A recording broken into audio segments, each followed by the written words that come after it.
तो चलिए आज हम बात करते हैं potential energy of A spring. एक स्प्रिंग के बारे में बात करेंगे, उसकी एनर्जी कैलकुलेट करेंगे। देखते हैं क्या उसमें काइनेटिक एनर्जी होती है, क्या पोटेंशियल होती है, या फिर दोनों एनर्जी होती है। आगे हम और भी बात करेंगे कि क्या कंजर्वेशन ऑफ एनर्जी स्प्रिंग के केस में भी लागू होता है। चलिए इन सब बातों के बारे में आज इस लेक्चर में हम पढ़ेंगे। मेरा नाम है अक्षित और आप देख रहे हैं ASP a moment with science.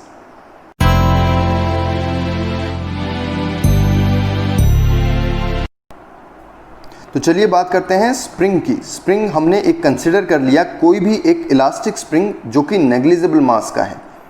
ठीक है, नेग्लिजिबल मास मतलब उसका मास हम कंसिडर नहीं कर रहे। ठीक है, अब हमने किया क्या, इस स्प्रिंग को हमने एक रिजिड सपोर्ट के साथ हमने अटैच कर दिया। ठीक है, बांध दिया एक तरीके से, और उस स्प्रिंग के साथ हमने कोई भी मास ले लिया, कोई भी ऑब्जेक्ट टाई अप कर दी। ठीक है, इतना काम हो चुका है। अब हम देखते हैं कि जब हम इस अटैच्ड बॉडी को, अटैच्ड मास को हम आगे की तरफ लेके जाते हैं, यानी कि स्प्रिंग को जब हम स्ट्रेच करते हैं, तो स्प्रिंग की क्या प्रॉपर्टी होती है कि ये अपने आप को उल्टा खींचता है। ठीक है, यानी कि जब स्ट्रेच करते हैं तो इस साइड में स्प्रिंग एक फोर्स लगाता है। उस फोर्स को हमने नाम दे दिया कोई भी Fs, ये एक स्प्रिंग फोर्स है। ठीक है, हमने किया क्या, ये एक इनिशियल पोजीशन थी, यानी कि इक्विलिब्रियम पोजीशन, जहाँ पे स्प्रिंग जो है वो रेस्ट पोजीशन पे था। हमने इस ऑब्जेक्ट को उठा के यहाँ पे रख दिया, यानी कि x0 से x डिस्टेंस पे ले आए, यानी कि ये डिस्टेंस कितना है x इनिशियल से x फाइनल पोजीशन पे ले आए। ठीक है, अब आपने स्प्रिंग के बारे में, या फिर मैं कहूँ कोई भी एक इलास्टिक ऑब्जेक्ट के बारे में एक प्रॉपर्टी नोटिस की होगी। मान लो कोई भी एक छल्ला, एक रबड़ ले लिया आपने। ठीक है, आप देखते हो कि जब उसको आप खींचते हो तो स्टार्टिंग में जब खींचने लगते हो तो बहुत कम फोर्स लगाना पड़ता है, लेकिन जैसे जैसे ज़्यादा खींचते हुए जाते हो आप देखते हो कि फोर्स की वैल्यू बहुत ज़्यादा हो जाती है यहाँ पे जाके।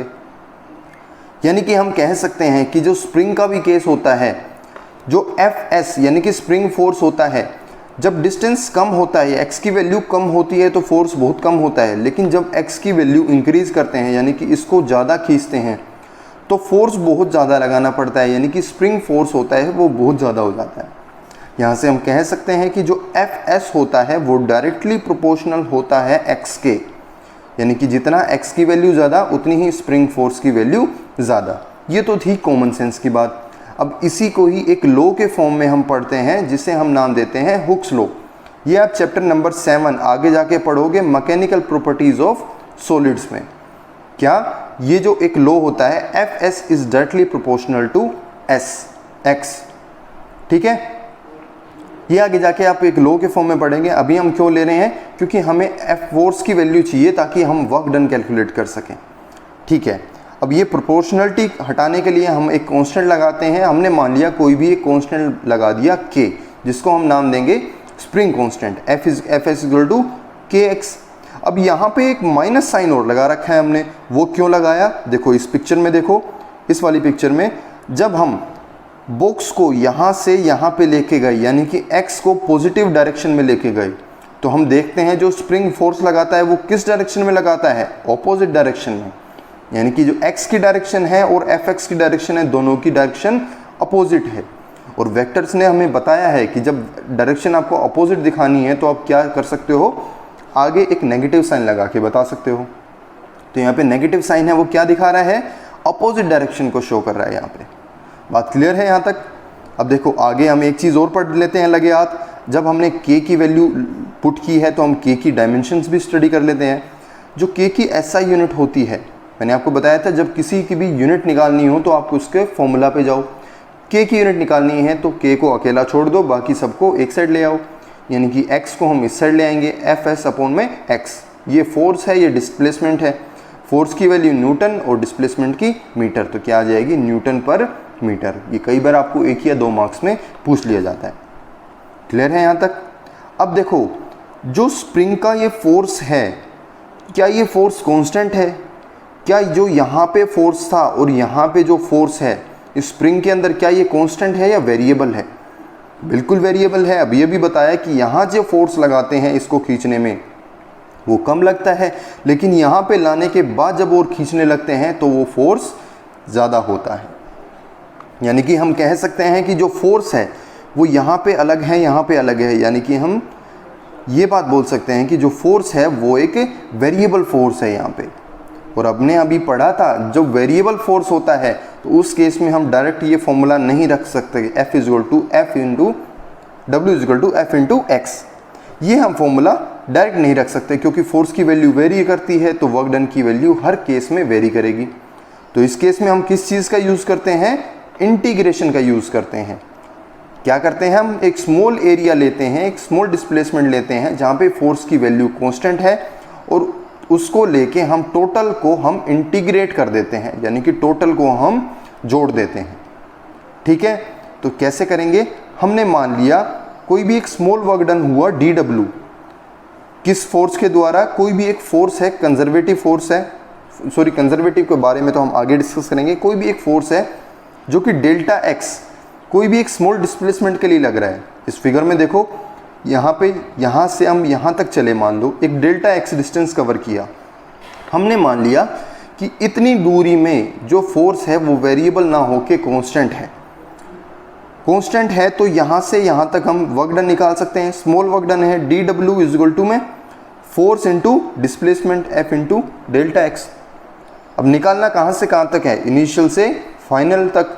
बात तो यहाँ से यहाँ तक निकाली है तो क्या करेंगे, इतना निकल गया तो ओवरऑल को इंटीग्रेट कर दो, यानी कि जोड़ दो। तो वही हम करने वाले हैं। क्या किया है, dw equal to F into D X delta X, एक ही बात है। ठीक है, इतनी दूरी में निकाल के हमने ओवरऑल को इंटीग्रेट कर दिया। सबसे पहले इस फॉर्मूला को पुट करो, एफ एस की वैल्यू अभी अभी हमने कैलकुलेट की थी ना, देखो ये वाली, ये कैलकुलेट की हुई है हमने स्प्रिंग फोर्स की हेल्प से।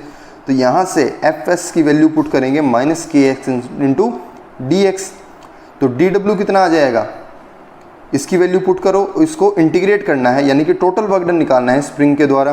तो इसको इंटीग्रेट कर देंगे, यहाँ पे इंटीग्रेट करेंगे जब राइट साइड में, तो ये डी एक्स है, यानी कि हमें बताना है कि आपने डिस्प्लेसमेंट कहाँ से कहाँ तक ली है, यानी कि लिमिट पुट करनी है।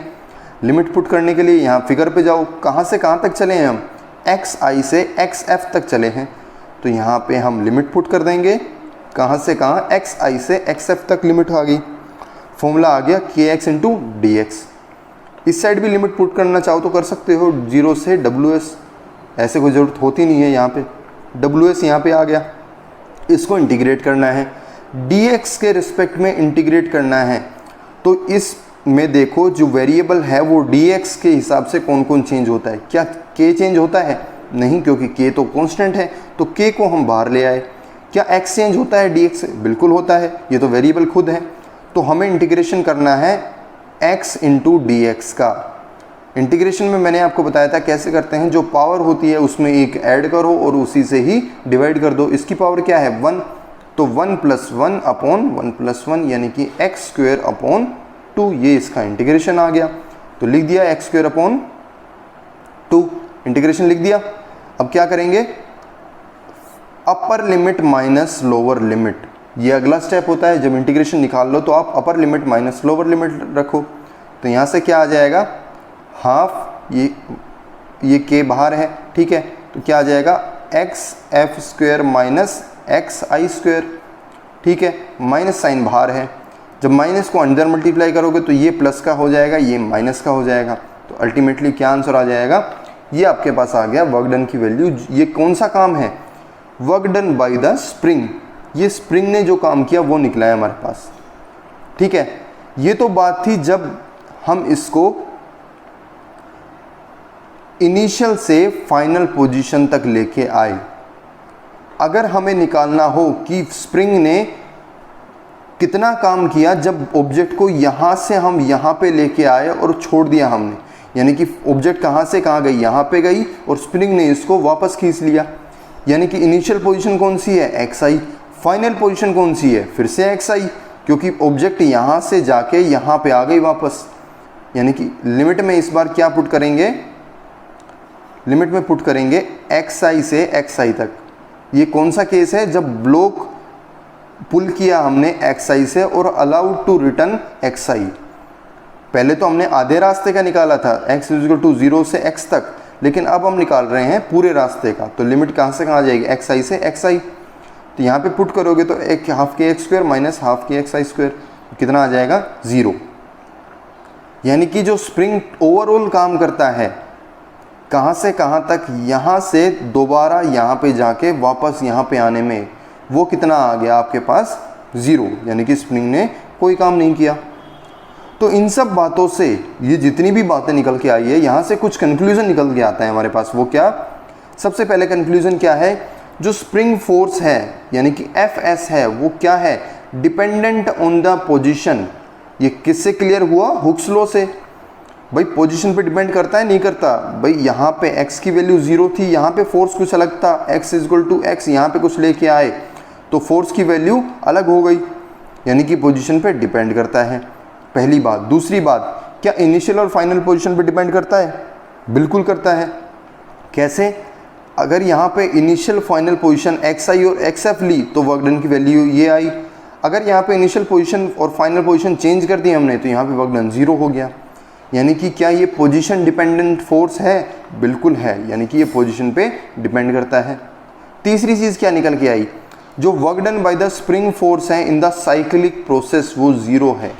साइक्लिक प्रोसेस कौन सा है भाई, यहाँ से हम चले और दोबारा यहीं पे आ गए, ठीक है। तो इस पूरे साइक्लिक प्रोसेस में वर्क डन कितना आया स्प्रिंग के, जो काम किया 0। तो 3 कंक्लूजन से हमें क्या पता लगा, ये जो कंक्लूजन निकल के आए 3, इससे हम कह सकते हैं कि जो ये स्प्रिंग फोर्स है वो कैसा फोर्स है, एक कंजर्वेटिव फोर्स है। कंजर्वेटिव फोर्स के बारे में हमने पढ़ा था, जो पोजीशन पे डिपेंड करता है, इनिशियल और फाइनल पोजीशन पे, और जो साइक्लिक प्रोसेस में 0 हो जाता है, ऐसा फोर्स को हम क्या कहते हैं, कंजर्वेटिव फोर्स। तो यहाँ से एक बात और क्लियर हो गई कि जो स्प्रिंग फोर्स होता है वो कैसा फोर्स है, एक कंजर्वेटिव फोर्स है, ठीक है। ये तो बात आ गई कि स्प्रिंग ने कितना काम किया। अब जब हम इसको खींच रहे हैं, हम जब स्प्रिंग को यहाँ से जो यहाँ तक लेके आए हैं तो हमने भी कुछ काम किया होगा ना, तभी तो ये फोर्स यहाँ से यहाँ, ब्लॉक यहाँ से यहाँ पे आया। तो हमने कितना काम किया, जो हमने स्प्रिंग के ऊपर काम किया वो स्प्रिंग के अंदर उसकी पोटेंशियल एनर्जी के रूप में स्टोर हो जाता है। यानी कि हम जो स्प्रिंग के ऊपर काम करते हैं वो कहाँ पे चला जाता है, स्प्रिंग की पोटेंशियल एनर्जी को इंक्रीज करने में, ठीक है। यानी कि जो डेल्टा U है, यानी कि चेंज इन पोटेंशियल एनर्जी, वही हमारा काम बताएगा, ठीक है। तो वो W आ जाएगा, वो कितना आएगा, कहाँ से कहाँ पे लेके आए हैं, पहले यहाँ पे था और यहाँ से हम यहाँ पे लेके आए हैं, तो यानी कि इनिशियल माइनस फाइनल। तो यहाँ पे क्या आ जाएगा, सॉरी फाइनल माइनस इनिशियल, तो यहाँ से क्या आ जाएगा, हमने कितना काम किया, हाफ के F square minus half K x आई स्क्वायर। देखो ये बिल्कुल अपोजिट हो गया, हमने जो काम किया और स्प्रिंग जो काम कर रहा है वो बिल्कुल अपोजिट होंगे, क्योंकि स्प्रिंग को कहाँ से कहाँ पे लाना होता है भाई, स्प्रिंग को तो यहाँ से यहाँ लाना होता है ना भाई, हमने यहाँ पे लाके छोड़ दिया। तो स्प्रिंग का काम क्या है, फाइनल से इनिशियल की तरफ ले जाना, और हमारा काम क्या है, इनिशियल से फाइनल की तरफ ले जाना, यानी कि दोनों के काम अपोजिट है। तो स्प्रिंग का काम क्या आया था, के एक्स आई स्क्वायर माइनस के एक्स एफ स्क्वायर, और हमारा काम क्या आ जाएगा, के एक्स एफ स्क्वायर माइनस के एक्स आई स्क्वायर। क्लियर है, यहाँ तक बात क्लियर है। अब देखो जो एक्स आई और एक्स एफ की वैल्यू है वो क्या है, एक्स आई पे एक्स कितना है 0, एक्स एफ पे एक्स कितना है x है। तो यहाँ पे इनकी वैल्यू पुट कर देंगे इस फॉर्मूला में, तो यहाँ से क्या आ जाएगा आपके पास, एक्स एफ कितना आ जाएगा x, और एक्स आई कितना आ जाएगा 0। तो ओवरऑल जो पोटेंशियल एनर्जी में चेंज आएगा वो कितना आएगा, हाफ के एक्स स्क्वायर। ये आ गई आपकी potential energy of spring. Potential energy of spring का फॉर्मूला आ गया हाफ के एक्स स्क्वायर। बात क्लियर है यहाँ तक बेटा। जो चेंज इन पोटेंशियल एनर्जी है वही हमारा काम है, जो हमने काम किया, क्योंकि और कोई फोर्स नहीं लग रहा यहाँ पे। हमने जो फ्रिक्शन फोर्स है वो यहाँ पे नेग्लिजिबल मान लिया, ग्रेविटी को नेग्लिजिबल मान लिया। उस केस में जो ओवरऑल फोर्स लग रहा है, सिर्फ जो फोर्स लगेगा वो लगेगा स्प्रिंग फोर्स, और ये फोर्स हमने कैलकुलेट कर लिया कैसा फोर्स है, ये एक कंजर्वेटिव फोर्स है। बात क्लियर है यहाँ तक। ये आ गई आपकी पोटेंशियल एनर्जी ऑफ स्प्रिंग। अब बात आती है ग्राफ की, ग्राफ भी स्टडी कर लेते हैं। देखो इसका ग्राफ कुछ ऐसा बनता है, एक्स एक्सिस पे हमने ले ली पोजीशन, वाई एक्सिस पे हमने ले लिया स्प्रिंग फोर्स। तो इसका जो ग्राफ बनेगा वो कुछ ऐसा बनेगा बेटा। कैसे समझ में आया? एफ एक्स क्या है? माइनस के एक्स, यानी कि जब x की वैल्यू नेगेटिव होती है, ठीक है, x की वैल्यू नेगेटिव होती है, यानी कि x को हम इस साइड लेके जाते हैं तो फोर्स कितना आ जाएगा? पॉजिटिव आ जाएगा, क्योंकि दोनों की डायरेक्शन अपोजिट है। जब x की वैल्यू पॉजिटिव होती है, इस डायरेक्शन में x की वैल्यू पॉजिटिव है, तो फोर्स क्या आ जाएगा? नेगेटिव आ जाएगा। ठीक है, ये आ गया आपका ग्राफ। अब जो एरिया इसके अंडर होगा, मैंने आपको बताया था किसी भी ग्राफ के अंडर आपको एरिया निकालना है तो किस चीज़ को डिनोट करता है, ये कैसे निकालेंगे? एक्स एक्सिस और वाई एक्सिस इन दोनों को मल्टीप्लाई करके देख लो, यानी कि एफ एस इंटू एक्स। ये किसका फॉर्मूला आ गया? ये तो वर्क डन का फॉर्मूला आ गया। ठीक है, यानी कि क्या ये वर्क को दिखाता है? एक तरीके से कह सकते हैं। क्यों? क्योंकि जो वर्क होता है स्प्रिंग के केस में वो क्या होता है, किस फॉर्म में होता है? पोटेंशियल एनर्जी चेंज करने के फॉर्म में। यानी कि हम कह सकते हैं कि ये जो एरिया आया है किसको डिनोट करेगा? पोटेंशियल एनर्जी स्प्रिंग की, उस चीज़ को डिनोट करेगा। और पोटेंशियल एनर्जी अभी अभी हमने पढ़ी किया है, हाफ के एक्स स्क्वायर। तो हम एरिया कैसे निकाल सकते हैं इसका? Half K X square. X M क्यों लिया है? क्योंकि एक्स एम यहाँ पे इसकी मैक्सिमम वैल्यू है, तो एक्स के की वैल्यू क्या आ जाएगी? X M square. बात क्लियर है यहाँ तक? ग्राफ समझ में आ गया? ये आ गया आपके पास फॉर्मूला। ठीक है, अब बात आती है conservation of energy in case of elastic spring. क्या एक स्प्रिंग के केस में भी एनर्जी कंजर्वेशन लागू होता है? चलिए इस बात के बारे में डिस्कस करते हैं। उसके लिए हमने फिर से वही चीज़ पढ़नी पड़ेगी। क्या? हमने एक स्प्रिंग ले लिया, मासलेस स्प्रिंग ले लिया, जिसके साथ हमने एक बॉक्स को अटैच कर दिया। ये इसकी इक्विलिब्रियम पोजीशन है, यानी कि जो रेस्ट पे है, x इक्वल टू 0। एक बार हमने क्या किया, स्प्रिंग को स्ट्रेच किया, यहाँ से उठा के हम यहाँ पे ले आए, x इक्वल टू m, एक मैक्सिमम वैल्यू पे ले आए हम इसको यहाँ पे। ठीक है, एक बार दूसरी बार हमने क्या किया, स्प्रिंग को यहाँ पे था तो हमने कंप्रेस कर दिया स्प्रिंग को। भाई कंप्रेस भी कर सकते हैं ना, स्ट्रेच भी कर सकते हैं और कंप्रेस भी कर सकते हैं। यहाँ पे x की वैल्यू इस साइड पॉजिटिव, इस साइड नेगेटिव। यहाँ पे x m तक गया, यहाँ पे आया x माइनस एक्स एम तक। ठीक है, ये तीन चीज़ हमने की। ये दो चीज़ है, ये दो पोजीशन है, यानी कि कौन सी? एक ये वाली और एक ये वाली। इसको हमने नाम दे दिया एक्सट्रीम पोजीशन, यानी कि बिल्कुल जो एंड पॉइंट पे जो पोजीशन है वो है। तो सबसे पहले हम इन एक्सट्रीम पोजीशन के बारे में डिस्कस करते हैं। यहाँ पे x की वैल्यू क्या है? प्लस माइनस एक्स एम, यहाँ पे प्लस एक्स एम, यहाँ पे माइनस एक्स एम। अब आप देखते हो कि यहाँ से जब यहाँ पे लेके जाते हैं तो इस पॉइंट पे आके जो रेस्ट पे आ जाता है जो स्प्रिंग, तो यहाँ पे इसकी वेलोसिटी कितनी आ जाएगी? 0। भाई यहाँ से खींच के लेके आए और यहाँ पे लेके आ गए, अब यहाँ पे रेस्ट पे आ गया ना, तभी तो छोड़ेंगे, यहाँ पे चलना शुरू करेगा वापस डायरेक्शन में, तो वेलोसिटी यहाँ पे 0। ऐसे ही यहाँ पे जाके वेलोसिटी 0 हो जाती है ताकि हम ये दूसरी डायरेक्शन में मूव करने लगे। तो इन एक्सट्रीम पोजीशन पे वेलोसिटी कितनी आ गई? 0। अब काइनेटिक एनर्जी निकालते हैं। काइनेटिक एनर्जी का फॉर्मूला क्या होता है? Half M V square. Velocity 0 है तो काइनेटिक एनर्जी 0, यानी कि ये जो दो कंडीशन है यहाँ पे और यहाँ पे, k की वैल्यू कितनी आ गई? 0। पोटेंशियल एनर्जी कितनी आ गई? पोटेंशियल एनर्जी का फॉर्मूला क्या होता है? Half K X square, x की वैल्यू एक्स एम, तो ये आ गई ये। अब पोटेंशियल एनर्जी x पे डिपेंड करती है, x की वैल्यू मैक्सिमम है यहाँ पे, तो पोटेंशियल एनर्जी की वैल्यू भी मैक्सिमम हो जाएगी। ठीक है बेटा, हमने काइनेटिक एनर्जी और पोटेंशियल एनर्जी दोनों क्यों निकाली? क्योंकि कंजर्वेशन ऑफ एनर्जी में हम टोटल एनर्जी पढ़ते हैं, वो क्या होती है? Kinetic plus potential. तो इसलिए हमने दोनों को कैलकुलेट किया है। ये किया है एक्सट्रीम पोजीशन पे, तो हम कह सकते हैं कि ओवरऑल एनर्जी क्या है? Half K X M square, जो कि किसकी फॉर्म में है? पोटेंशियल एनर्जी की फॉर्म में। ऐसे ही दूसरा केस ले लिया हमने, यहाँ से यहाँ तक के बीच में कहीं पे भी ऑब्जेक्ट है, वो केस लेके चलेंगे, यानी कि इंटरमीडिएट पोजीशन। इस पोजीशन में x की वैल्यू क्या है? माइनस एक्स एम से प्लस एक्स एम में कहीं पे भी, एनीवेयर। तो फिर से हम क्या निकालेंगे? Kinetic plus potential. काइनेटिक के लिए क्या होता है? Half M V square. Potential के लिए हाफ के एक्स स्क्वायर। जो ओवरऑल एनर्जी है वो कितनी है आपकी? अभी अभी निकाली है आपकी, half K X M square. भाई यही तो ओवरऑल एनर्जी रहेगी ना। भाई टोटल एनर्जी तो कंजर्व रहेगी। क्यों? क्योंकि हमने देखो कंजर्वेशन ऑफ एनर्जी क्या कहती है कि जो साइक्लिक प्रोसेस होता है एक, उसके अंदर जो टोटल एनर्जी होती है वो कंजर्व्ड रहती है।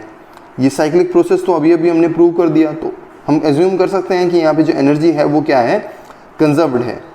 ठीक है, तो इस केस में भी क्या आ जाएगा, टोटल एनर्जी क्या आ जाएगी, हाफ के एक्सएम स्क्वायर जो अभी अभी निकाली है, किसके इक्वल, काइनेटिक ये है, पोटेंशियल ये है, इसके इक्वल आ गया।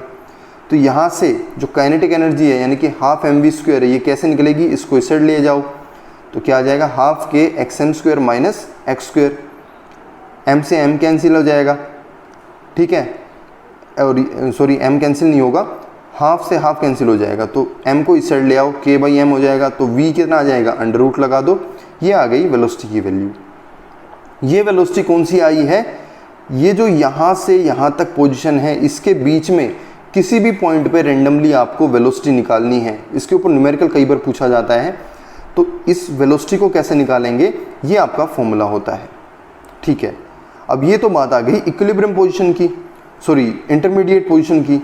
अब बात करते हैं इक्विलिब्रियम पोजीशन, यानी कि इस पोजीशन पे काइनेटिक और पोटेंशियल एनर्जी क्या होती है। काइनेटिक एनर्जी कितनी होगी, half M V square, potential energy क्या होगी, हाफ के एक्स स्क्वायर। अब इस इंटरमीडिएट पोजीशन पे x की वैल्यू क्या है, 0, x 0 है तो potential energy half K X square यानी कि पोटेंशियल एनर्जी 0 हो गई। ठीक है, अब पोटेंशियल एनर्जी 0 है तो बात क्लियर है, जो काइनेटिक एनर्जी है वो मैक्सिमम होगी। क्यों, क्योंकि जो वेलोसिटी है वो इस पॉइंट पे भाई यहाँ पे गए और दोबारा यहाँ पे आए। आप देखते हो जो फोर्स स्प्रिंग जो ये बॉडी है यहाँ से निकलती है, तो इस पॉइंट से बिल्कुल मैक्सिमम स्पीड में निकलेगी। ठीक है, अगर वेलोसिटी मैक्सिमम है तो काइनेटिक एनर्जी भी मैक्सिमम हो जाएगी। तो यहाँ से मैक्सिमम स्पीड कैसे निकाल सकते हो आप, इस फॉर्मूला से निकाल सकते हो, क्योंकि जो ओवरऑल एनर्जी आएगी किसके इक्वल आएगी, half K X M square के। ये तो पहले निकाल चुके हैं हम। जो ओवरऑल एनर्जी होती है half K X M square, ये तो हम पहले इक्वेशन से ही निकाल चुके हैं। और ये एनर्जी किसके इक्वल हो जाएगी इस टाइम पे, काइनेटिक एनर्जी के, क्योंकि पोटेंशियल तो 0 है। ठीक है, तो यहाँ से हमारे पास मैक्सिमम वैल्यू भी आ गई वेलोसिटी की। तो आप ये भी बता सकते हो कि जो वेलोसिटी की मैक्सिमम वैल्यू है वो कितनी होगी। तो हमने क्या देखा कि जो स्टार्टिंग में जो एनर्जी थी half K X M square, ये थी टोटल एनर्जी, इस टाइम पे ये 0 था। इंटरमीडिएट पोजीशन पे भी जो वैल्यू होती है वो कांस्टेंट रहती है, half K X M square. Equilibrium position पे जो वैल्यू होती है वो भी कांस्टेंट रहती है। तो एनर्जी जो है स्प्रिंग के केस में भी, क्योंकि ये कंजर्वेटिव फोर्स है, इसलिए इसकी जो मैकेनिकल एनर्जी होती है ओवरऑल वो भी क्या रहती है, कंजर्व्ड रहती है। बात क्लियर है। इसको भी हम एक ग्राफ से स्टडी कर सकते हैं। इस एक्स एक्सिस पे हमने ले लिया पोजीशन, ये एक्सएम है, ये माइनस एक्सएम है, यहाँ पे हमने ले ली एनर्जी। ठीक है, एक्सट्रीम पोजीशन पे कौन सी एनर्जी 0 है, एक्सट्रीम पोजीशन पे वेलोसिटी 0 है। अगर वेलोसिटी 0 है तो काइनेटिक एनर्जी 0, यानी कि ये जो ग्राफ है ये है काइनेटिक एनर्जी का, ये है पोटेंशियल एनर्जी का। बाय एक्सट्रीम पे कौन सी एनर्जी 0 होती है, काइनेटिक 0 होती है, पोटेंशियल जो होती है मैक्सिमम होती है। ऐसे ही जो सेंटर है x इक्वल टू 0 है, यहाँ पे वेलोसिटी मैक्सिमम यानी कि जो काइनेटिक एनर्जी है ये मैक्सिमम है। ठीक है, पोटेंशियल एनर्जी है वो 0 है। ठीक है, ऐसे ही एक्सट्रीम पे काइनेटिक 0 और पोटेंशियल मैक्सिमम, ये आपका ऐसा कुछ ग्राफ बन जाएगा। ठीक है, आई होप सब आप इसको इस लेक्चर में बिल्कुल क्लियर है। आपको कोई भी डाउट हो तो आप कमेंट बॉक्स में ज़रूर पूछना। ठीक है, all the best, thank you.